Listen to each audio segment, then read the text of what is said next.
Bon, cher ami, bienvenue dans Flash Agricole, le rendez-vous rapide et précis des actualités agricoles. Ici, on fait le récap hebdomadaire des actualités sur le plan national et international.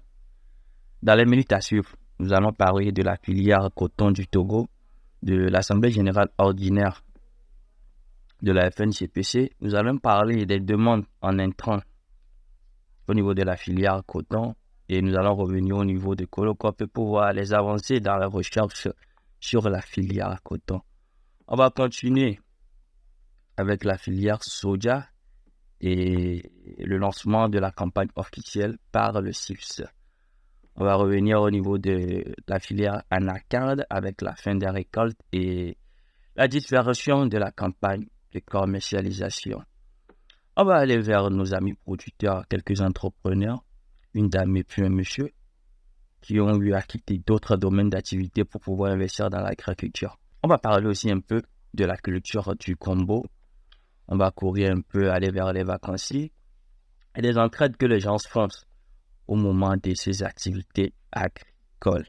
On va revenir un peu au niveau de la côte pour voir un peu ce qui se passe avec les pêcheurs parce que les activités de pêche sont aux arrêts en ce moment-là jusqu'à nouvel ordre. Puis la FAO a appuyé 1000 producteurs. Donc, on va essayer de décortiquer un peu cet appui que la FAO a eu à donner à nos producteurs qui sont dans la zone de la Cara.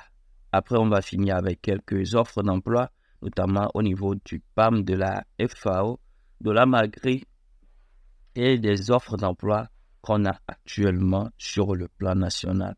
On clôture le tout, comme vous le savez, avec la météo et les prévisions météorologiques de la semaine. Le 27 juin a eu lieu à Palimé, l'Assemblée générale ordinaire de la FNGPC. Donc, au cours de ce rendez-vous, il y a eu un bilan des campagnes passées, surtout la campagne 2023-2024, qui a été marquée par un tournant. Selon les premiers responsables de la filière, 67 679 tonnes de coton grain ont été produits contre 46 549 tonnes l'année précédente, soit une progression de 45,39%. Une performance obtenue malgré les aléas climatiques, notamment irréguliers, de plus de persistance des ravageurs. On note cet accroissement grâce aux bras producteurs qui se sont intégrés et qui se sont adonnés à fond pour pouvoir optimiser le rendement. Au niveau de Colocopé, le crash de Colocopé a exposé les avancées de ses recherches sur la filière coton. Le centre de recherche savane humide de Colocopé, une antenne Institut togolais de recherche agronomique, où se concentrent les travaux scientifiques pour l'amélioration des performances de la filière coton au cœur de ce défi. Nous avons développé des variétés assez courtes. Si les fleurs anciennes apparaissent autour de 50 jours, aujourd'hui, nous avons des variétés dont les premières fleurs se montrent dès 30 à 35 jours, sans baisse de rendement. Au contraire, il a vu une maintenue, voire améliorée, a confié M. Aeva, le référent africain. Donc, au niveau de Colocopé, il y a une nouvelle variété qui a été introduite, qui a été développée, permettant d'optimiser le rendement, toutefois aussi de produire, d'avoir une floraison déjà à 30 à 35 jours. La FNGPC organise des visites au crash pour que les producteurs voient le rendement obtenu avec de nouvelles techniques, soit les motifs à adopter sur le terrain, ajoute le directeur. Donc, toutes ces recherches sont faites au regard de la FNGPC pour que les producteurs puissent vulgariser très rapidement cette variété qui sera bientôt introduit sur le marché du coton. Dans la région de la Cara, notamment dans la Kéran, les producteurs sont en train de plaidoyer pour pouvoir obtenir rapidement les engrais coton. Si les engrais arrivent tôt, cela nous permet de mieux planifier nos semis et de garantir un bon rendement. Plaide Bawa Malawi, producteur de coton dans la Kéran. Au cours de la saison 2023-2024, nous avons emblavé près de 12 000 hectares pour une production estimée à 12 500 tonnes de coton grain. Un rendement salué par les acteurs de la filière grâce à une bonne coordination des efforts et un climat de confiance entre les producteurs, les encadreurs techniques et un appui. Donc, les producteurs sont en train de réclamer le plus vite possible l'obtention de l'engrais coton pour pouvoir fertiliser les plants pour optimiser, pour pouvoir obtenir un bon rendement le plus vite possible. Comme je viens de le dire, la filière soja a lancé la nouvelle campagne 2025-2026. Donc, l'objectif pour cette campagne est de 500 000 tonnes que le 27 juin à Atakpamé dans la région des Plateaux. Le CIFS, la coordination interprofessionnelle de la filière soja, a lancé officiellement la campagne de soja. La campagne 2026-2025, pour de nombreux endroits, une nouvelle opportunité pour que les acteurs de démontrer une nouvelle résilience et de démontrer et leur détermination car la productivité ces dernières années ne répond pas. Donc, ceci dit, en 2015, notre production était inférieure à 25 000 tonnes. Aujourd'hui, nous tournons autour de 260 000 tonnes avec un besoin estimé à 700 000 tonnes. Grâce à l'engagement et à la détermination de chacun, nous aimerions atteindre une production remarquable de 500 000 tonnes en 2026, a exprimé le président du CIFS, M. Muniru Kuriko. La filière anacarde tire vers sa fin. Je parle bien sûr de la commercialisation de la filière anacarde. Donc, comme on le dit, la fin des récoltes et l'installation de nouveaux vergers d'anacarde. Au Togo, la récolte de noix d'anacarde dans les plus anciennes plantations sont presque achevées. Les producteurs s'attellent actuellement à plusieurs tâches cruciales. Une tâche bien réalisée permet de réduire les maladies dans les plantations et de stimuler la croissance de nouvelles branches qui porteront des fruits au prochain cycle. Une étape très importante pour les producteurs d'anacarde afin de favoriser la production suivante, car elle permet aux anacardiers de mieux se préparer et d'optimiser le rendement. Pour les planteurs qui ont déjà installé leur champ de maïs, ils peuvent profiter de la fraîcheur du sol, car pour le faire, et après, ils devront forcément élarguer les anciens vergers. Donc, comme on vient de le lire, il faut tailler les anciennes plantations d'anacardiers pour pouvoir redonner vie à ces vergers pour que la campagne à venir, pour que les campagnes prochaines, ces plants puissent beaucoup plus produire et aussi profiter aussi de l'espacement pour pouvoir faire une association de culture. Il y a une dame très forte dans la région de la Kara qui a commencé son entrepreneuriat agricole avec des mi-hectares de sorgho et aujourd'hui, elle est à 2 hectares de maïs et de soja. Dans le petit village de Yara-Yare, dans la préfecture d'Assoli, dans la région de la Kara, Palom Mazalou se distingue par sa résilience, son courage, surtout pour son goût du défi. Plus brave qu'elle dans ce village, c'est à compter au bout des doigts. Donc, une dame qui a commencé avec des mi-hectares et aujourd'hui, elle a 2 hectares. Peut-être dans les années à venir, elle sera 5 hectares, voire 10 hectares. Donc, ce sont des exemples à suivre pour nos bonnes dames, pour nos femmes, pour nos jeunes filles qui veulent investir dans l'agriculture, qui veulent se lancer, même s'ils ne veulent pas, de savoir que la terre ne trompe jamais. Il y a un géomètre dans la préfecture de Fo, M. Yaovi Soumabo, qui a quitté son domaine de prédilection ou qui a quitté son travail pour pouvoir investir dans l'agriculture, devenir un riziculteur par curiosité. Pour son premier coup d'essai en 2024, il explique que le semis a été fait en suivant les instructions grâce aux semences négociées auprès d'un proche agléi dans la région des Plateaux. Un peu plus de 3 mois plus tard, il récolte environ 75 kg de répartis sur 2 carrés d'une partie de terrain loué sur un vaste parfum à Agnorokopé.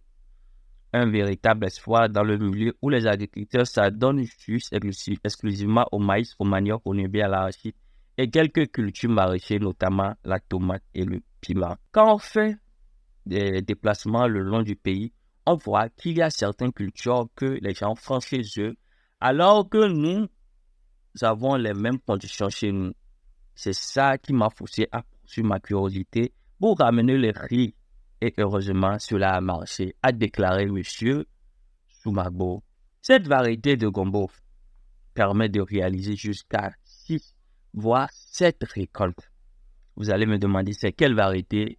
De son vrai nom local, Nyopa Moutaoulou, c'est une variété de gombo très résistante avec un rendement précoce cultivé dans la plaine de Meaux. Après seulement 50 jours de culture, les premières récoltes commencent à apparaître. Bien que similaire aux autres types de gombo, cette variété se distingue par sa taille impressionnante et ses caractéristiques uniques. C'est une variété locale que nous produisons bien ici parce qu'elle réussit bien sur nos sols. C'est vrai que dans nos zones, le maraîchage, ce n'est pas une activité qui entre nos habitudes, mais nous produisons particulièrement le gombo sur de petits espaces. Contrairement à d'autres variétés de gombo, cette variété a la possibilité de réaliser jusqu'à 6 fois 7 récoltes au cours de la campagne. Et les récoltes se font à l'intervalle de 4 à 5 jours seulement. Après l'école, c'est les vacances. Alors, il y a le job des vacances que beaucoup de jeunes font, beaucoup de nos jeunes des écoles. Donc, la majeure partie du travail qu'ils font, c'est notamment les activités de labo, d'entretien, les activités de semis pour pouvoir aider les parents, pour pouvoir gagner quelque chose et recommencer les classes. Les résidus forestiers utilisés, valorisés en charbon à Apotaria. Il y a une dame, une agricultrice du nord de Mufida qui a dû profiter des résidus des récoltes, notamment les bois, et elle a eu le courage de les valoriser pour pouvoir avoir quelques gains à la fin. Donc, cette dame a eu à ramasser les résidus de bois et les résidus des récoltes que les gens ont obtenus, que les gens ont laissés dans les champs après les récoltes. Et elle a profité pour pouvoir transformer cette ressource, cette bioressource, en charbon qu'elle a eu à revendre, qu'elle revend sur le marché. Nous allons la lire un peu. Quand j'arrive à remplir un sac de 100 kg de charbon, je le mets sur le marché à 5 000 francs. Mais pour pouvoir parvenir à remplir un sac de 100 kg, il faut faire 3 tas de carbonisation, vu que ce sont les troncs d'arbres et les grosses racines. Souvent, la carbonisation prend juste 3 jours à tel témoin. L'ICAT est en train d'introduire les TIC, les nouvelles technologies d'information et de la communication dans le travail des conseils agricoles. Ainsi, il y a une numérisation du travail des agronomes, des techniciens qui sont sur le terrain au niveau de l'ICAT. L'entraide agricole, moins de dépenses et plus de cohésion. Vraiment, l'entraide agricole, c'est une très bonne chose que la majeure partie des producteurs font, surtout dans la région de la Kara, dans la région centrale et aussi dans la région des savanes. Ceci dit, vous êtes ici producteur pour vous regrouper pour pouvoir aller labourer le champ de tout le monde au fur et à mesure de la journée.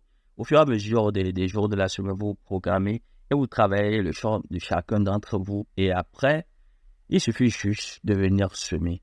Donc, ça permet aussi à ceux qui n'ont pas d'argent de pouvoir travailler à l'autre et pouvoir avoir son champ qui est propre, qui est travaillé en fin de compte. Le repos biologique, les pêcheurs plaident pour des mesures d'accompagnement. Un temps de soudure pour les pêcheurs togolais qui appellent au pouvoir public de mettre en place des mesures d'accompagnement en s'inspirant du canal.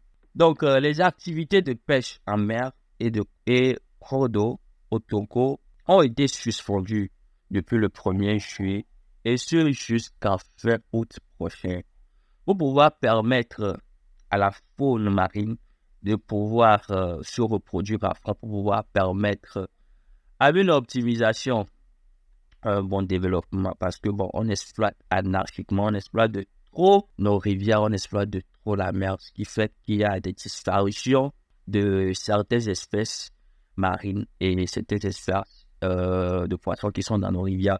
Ceci dit, il faudrait avoir des périodes de repos, il faudrait avoir des périodes de soudure pour pouvoir donner une vie à nos espèces, pour pouvoir donner une vie à nos poissons pour qu'ils puissent se multiplier et aller à fond. Au fond, nous ne sommes pas contre le repos biologique, mais c'est le fait que rien n'a été proposé comme accompagnement pour nous soutenir à partir de cette période de soudure. C'est ça qui fait un peu défaut. Donc, les pêcheurs demandent à ce que l'État les accompagne pour pouvoir passer ces 2 mois de soudure parce que les activités sont aux arrêts et là, il faudrait vraiment qu'il y ait d'autres choses pour pouvoir les occuper Donc, vous avez une modernisation de la plateforme d'information sur le sol de Fertil Togo. Donc, la plateforme de carte de fertilité du Togo a été développée. Les informations ont été collectées entre 2007 et 2020 et cette plateforme a été mise au point pour pouvoir savoir la fertilité des sols du Togo. Tu vas sur cette plateforme, tu auras tout ce que tu veux comme information sur la qualité des sols au Togo, les cultures qu'il faut, les cultures propices sur chaque type de sol. Donc, il y a une modernisation de cette sol, de cette carte, désolé, qui est en cours d'être faite. La FAO a appuyé 1000 petits producteurs agricoles dans la région de la Cara. Donc, l'Organisation des Nations Unies pour l'alimentation et l'agriculture, en collaboration avec ses partenaires, notamment l'Union européenne, a distribué des hectares agricoles à 1000 producteurs de la région de la Cara. L'opération s'est déroulée la semaine dernière dans le cadre du projet de renforcement du système de l'alimentation pour un accès durable aux petits producteurs des intrants. Donc, ils ont eu à recevoir dans la région de la Cara les producteurs bénéficier de 10 grammes de semences de maïs ou de 20 kg de riz, de 100 kg de NPK 15-15 ainsi que de 50 kg d'urée. On revient un peu maintenant sur la côte et côté environnemental pour pouvoir préserver l'environnement, pour pouvoir faire face aux défis de l'heure. La mairie du Golfe a mis au point des kiosques éco-box pour la gestion durable des déchets. Donc, face aux enjeux croissants liés à l'insalubrité urbaine et à la prolifération des déchets non biodégradables, la commune de Golfe 2 à Lomé vient d'initier un projet novateur d'installation des kiosques éco-box, un dispositif de collecte et de recyclage des données plastiques, électroniques et solaires. Donc, il y a des kiosques qui sont installés ici et là dans la commune. Et comme vous allez ici, nous achetons vos déchets. Vous collectez les déchets plastiques et électroniques et autres. Et vous venez, on vous achète ça. Et vous retournez chez vous à la maison. Vous avez vos déchets que vous êtes venu vendre. Vous avez empoché de l'argent. Quoi de plus beau que ça? On va maintenant aller au niveau des offres d'emploi. Le PAM, le Programme alimentaire mondial, recrute au Bénin des agents enquêteurs. Donc, le poste qui est vacant au niveau du PAM actuellement sont des agents enquêteurs. Pour pouvoir postuler à ce poste et être agent enquêteur au niveau du PAM, vous avez juste ça cliquer sur ce lien. Et la date de soumission est le 6 juillet 2025. L'entreprise Olac Agri recrute pour 3 postes au Nigeria. Le premier poste est le poste de contrôleur financier. Le second poste est le poste de directeur général. Et le troisième poste est le poste de directeur général commercial. Pour plus d'informations, vous allez sur le site d'Emploi Togo et vous aurez tout ce qu'il y a comme information sur ces offres d'emploi. L'Institut ITA recrute au Ghana. Le poste qui est vacant actuellement est un poste associé de recherche. L'associé de recherche travaillera sur le projet Galileo avec des équipes de partenaires de recherche, de développement et des organisations communautaires, des agriculteurs en vue d'atteindre le but et des objectifs du projet. Fournir un soutien est un objectif de l'ITA. Le profil recherché, il faut être un diplômé d'études supérieures dans l'une des disciplines de sciences agricoles, en particulier l'agronomie en sciences du sol ou en vulgarisation. Avoir minimum 4 ans d'expérience de travail en personnel en recherche agricole en gestion, des connaissances approfondies de outils statistiques pour une analyse de données. Donc, pour le reste, la date limite, c'est le 4 juillet. Et pour pouvoir postuler, vous allez sur le site d'emploi Togo. La FAO recrute pour 4 postes. Le premier poste, c'est un spécialiste de changement climatique au Ghana. Le second poste, c'est un poste de conducteur en Égypte. Le troisième poste, c'est un poste de spécialiste en gestion, évaluation des pêches, emplacement. Et le quatrième poste, c'est un expert national en laboratoire des sols en Tunisie. Donc, pour pouvoir avoir plus d'informations et postuler, vous allez sur le site d'Emploi Togo. Unité National Development Programme recrute aussi un consultant national. La date limite pour ce poste est le 14 juillet 2025. Donc, le consultant national qui sera spécialisé en études de faisabilité de projets pôle agricole intégré. Donc, ce poste est un poste vacant au Togo. Ceci dit, le poste est un poste par la description de la mission. Le recrutement d'un consultant national pour la réalisation d'une étude de faisabilité du projet de mise en place de pôle agricole intégré à Palimé. Donc, la période de mission, c'est de juillet à septembre 2025. Donc, pour avoir plus d'informations et savoir comment postuler, vous allez sur le site du PNUD. C'est en anglais, mais vous allez vous checker et vous pouvez postuler. Ici, c'est Apply Now. Vous voyez, vous postulez ici, vous allez amener tout ce que vous avez comme information. CV et tout. On va finir avec la météo, les prévisions météorologiques de la semaine. Donc, le bilan météorologique nous dit que le mercredi 2 juillet, les manifestations pluviométriques ou pluvieuses dans la localité dans toutes les régions du Togo. Il y aura quelques gouttes de pluie dans la région du Togo. Les perturbations le jeudi, les perturbations pluvieuses, orageuses ou pluvieuses dans toutes les régions du Togo. Le vendredi, les activités pluvieuses, orageuses, pluvieuses par endroits dans toutes les régions du Togo. Le samedi, perturbations pluvieuses ou pluvieux orageux dans les localisées dans les maritimes, dans les plateaux et dans la centrale. Le 10 juillet, les manifestations pluvieux, orageux ou pluvieuses dans les maritimes, dans les plateaux et dans la région de la centrale. Donc, ceci dit, il y aura quelques manifestations pluvieuses au cours de la semaine, d'après ce que les régions du Togo. Je crois qu'on a déjà connu presque une semaine et plus de sécheresse par endroit dans la majeure partie des régions du Togo, ce qui a ralenti le semis des cultures comme le soja et le coton qui sont en pleine période, on est en pleine période de semis. Donc, vivement que la météo nous donne une vraie information pour que ces manifestations pluvieuses puissent aboutir et donner une forte précipitation pour que les semis puissent continuer. En somme, les activités agricoles au cours de cette semaine, on a eu à passer là-dessus avec les offres d'emploi au niveau de l'FAO du PAM et on a eu à voir un peu dans la région des Cara et dans la région de Vaud, les entrepreneurs agricoles. Merci à tous ceux qui nous ont suivis du début jusqu'à la fin. J'espère que ce récap d'actualité agricole vous a plu. Si vous êtes là du début jusqu'à la fin, ça a été un plaisir. Et n'oubliez surtout pas de vous abonner et d'activer la cloche de notification pour ne rien rater sur YouTube. Et comme je vous le dis toujours, la Bible appartient à ceux qui se lèvent tôt. Le coq est juste chanceux et la cigale est en santé. Merci à tous et que le Dieu Tout-Puissant qui se trouve au ciel vous bénisse.